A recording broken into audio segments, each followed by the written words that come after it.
Hey, it's Sally Steele from Vegas Rocks TV, and we're backstage at the Cathouse live event with Tom Keifer. How you doing, Tom? I'm doing good. How are you doing? I'm doing great. I want to make sure you get the new copy of Vegas Rocks magazine. There you go.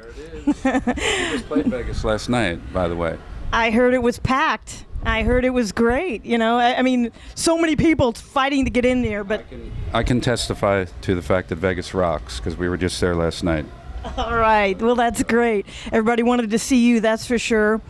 I want to talk about a few things. I know I talked to you a year ago. You know, you're out here with your solo album, and then, of course, we all know you came from Cinderella and the rock theme. But do you consider what everybody's saying, that rock is, or country is the new rock? Well, I wouldn't go that far. I think that there's a lot of... I live in Nashville, Right. so I'm surrounded by it.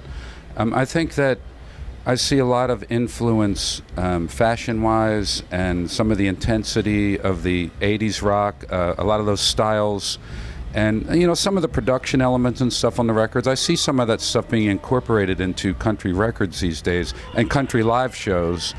And but it's still not rock music. It's you know, they're just kind of bringing in an element of music that you know, possibly they grew up on or liked or admired. So and I think it's very cool. But I wouldn't say it's the new rock. I mean, there's still rock bands out there that are playing rock music, and I think country's bringing in a rock element to it. So that would be my take on it. What do you think about Steven Tyler going country? Well, I think that I heard the song and the video, and I think it's a beautiful song, and I think that he's suited to that because Aerosmith, you know, they had so much roots in their music. Particularly, a lot of people don't realize how much of that mountain bluegrass kind of harmony and melody is in a lot of Aerosmith's music. So, to me, when I listened to the song, it sounded very natural for Steven Tyler. So, you know, he's definitely a talented person and someone that can pull that off. You know, I think it's great. You and him should do something together. I would love to do something with Steven Tyler. I would, you know, he's a big hero of mine. Now, of course, we're out here for the 80s metal show here. Now, were you here back in the 80s? Were you out at the original Cathouse at all? Or? You know, honestly, the Cathouse, I think I was there maybe once or twice hanging out on a night off, I remember. But I didn't live in LA, so it wasn't like a regular place for me. It was something that when we would come here to play, you know, if we've had a night off or after a show, we might go there and hang. I remember being there a couple of times, and, you know, I've known Ricky forever, and it's, you know, the whole scene here was something that we would, you know, we'd come here to play, but we you know, Cinderella formed in the Philadelphia area, and we never left Philadelphia. We got signed out of Philadelphia, so, you know, it wasn't like a regular event for us, but... You probably saw that crazy stuff happen at the Cathouse and on the strip. It's like, get me back to Philly. This is crazy. Well, you know, it's crazy everywhere. But, yeah, certainly Hollywood at that time was a pretty wild place. So, you know. Do you have any little crazy stories you want to share with us at the Cathouse or that happened in L.A. you can think of real quick?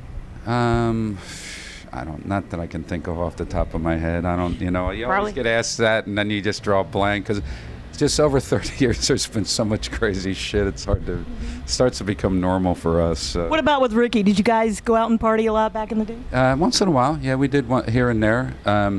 It was actually great to see Ricky. I hadn't seen him in a while, and we just did the Monsters of Rock cruise. Okay. And we did. He was on the Monsters of Rock cruise, and he was given the job of interviewing my solo band at a fan Q&A, and it was great to, you know, I was glad that he did it because I've always really liked Ricky, and it was good to see him again. And then the next thing I know, we're on this, which I was thrilled to be a part of. So.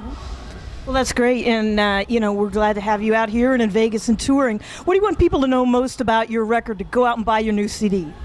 Well, the record, you know, it's something that was many years in the making. We really took our time trying to make sure that it was a really quality record, starting with the songs and then the production. It's not really a stretch for that was cool. That was like a special effect.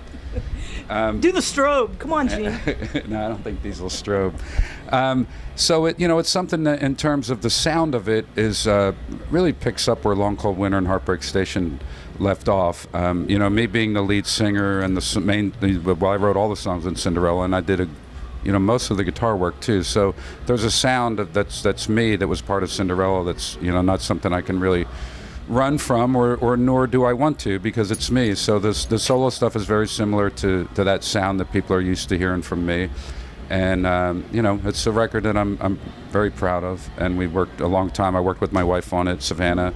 She sang with you last night. Is she going to sing with you today too? Yeah, she'll be singing today with me, and yeah, it's really nice having her out here. And I love this band. That it's all Nashville musicians, so the musicianship is incredible, and they're just amazing people. And we've really, over the last couple of years, become a real family. So it's a really good thing. That is awesome. Well, thank you so much for spending a few time. Yes, okay. Backstage with Tom Keifer, Sally Steele, Vegas Rocks TV, here live, Cathouse Live.